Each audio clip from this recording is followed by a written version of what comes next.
Goeiemorgen, good morning, sawubona, bonjour, salamat. How to make a double treble in UK term. For US term, this will be a triple crochet, en in Afrikaans 'n tweeslagsteek, want jy slaan die draad 2 slae om die naald om die steek te vorm. The double treble is higher than a treble crochet and is approximately the same height as 3 double crochets, all UK terms. To make this, you start with a loop on the hook. Then yarn around the hook, yarn around the hook again, then insert the hook into the stitch where you need to work.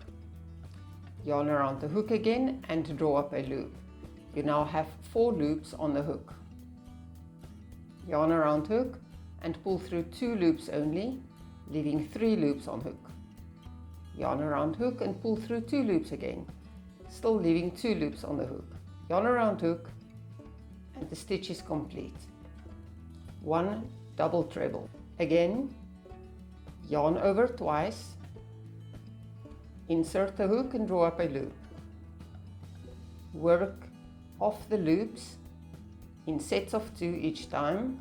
It will take 3 sets to complete the stitch. Yarn over twice, insert the hook, draw up a loop,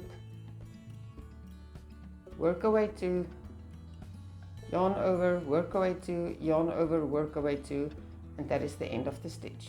The double treble is not often used on its own since it makes a very open work, but it's often used in combination with other stitches to make interesting patterns. If you're using turning chains at the end of the row, then for the double treble you will need to use 3 or 4 turning chains depending on your tension. The standard is 4 turning chains, 1, 2, 3, 4.